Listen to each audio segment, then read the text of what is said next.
कल वही होगा जो तुम्हारा कर्म होगा। भाई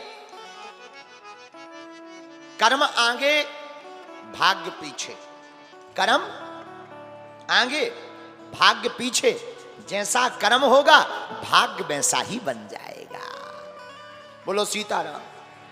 यहां पर बहुत से लोग लड़ने लगते हैं, पढ़े लिखे इंटेलिजेंट लोग जो आते हैं लाइब्रेरी से पढ़ करके, बड़े बड़े कॉलेजों में पढ़ करके, महाराज जी आप कहते हो सब भगवान करते हैं, पर भगवान करते हैं तो पढ़ने की क्या जरूरत है। हमने कहा ठटरी के भरे न कटा लुअर के लाए। अरे भाई पहले बात को समझो हमारी। हम ये कह रहे हैं कर्म की भी जरूरत है लेकिन कृपा की भी आवश्यकता है। कई लोग बहुत कम पढ़ते हैं फिर भी पास हो जाते हैं, और कई लोग किताब नहीं छोड़ते हैं और फिर भी फेल हो जाते हैं। इसका कारण क्या है? इसे आप लोगों ने अंग्रेजी में उसको नाम दे दिया hard work smart work. Smart पढ़ाई हार्ड पढ़ाई।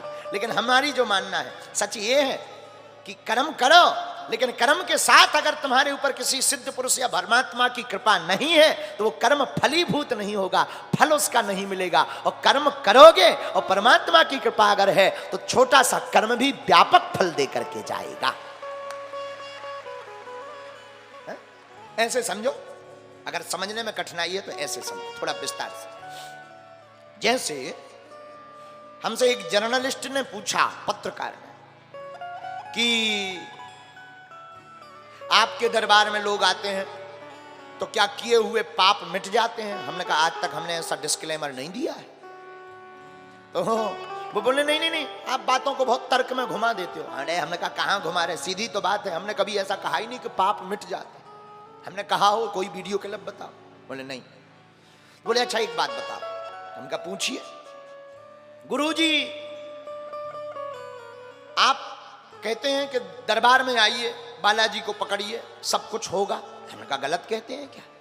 सही तो कहते हैं। अरे पंडित जी, उन्होंने कहा गुरुजी जो हमने कर्म किया है उसका पाप तो हमें भोगना ही पड़ेगा, क्या आपके दरबार में उस पाप को भी काटा जाता है? हमने कहा नहीं। फिर बोले दरबार में क्यों बुला रहे? जब पाप को नहीं काटा जाता, जब भोगना ही है तो आपके दरबार की क्या जरूरत है? हमने कहा तर्क बहुत अच्छा है, अब उत्तर सुनिए। हमने कहा हमारे दरबार में या बालाजी के दरबार में, राम जी के दरबार में आने वाले का कोई भी कर्म कटता नहीं है, पाप कटता नहीं है। पर जिसे 10 सीढ़ियों से गिरना होता है, बालाजी की कृपा से गिरता तो है पर 2 में ही काम फ्री हो जाता है। इसीलिए दरबार की जरूरत है, इसीलिए कृपा की जरूरत है। और कोई व्यक्ति मेहनत कर रहा, सफल नहीं हो रहा, तो उसे मेहनत तो करनी पड़ेगी, लेकिन अगर बालाजी की कृपा होगी तो 2 दिन की मेहनत 1 में ही काम आ जाएगी और व्यक्ति सफल हो जाएगा।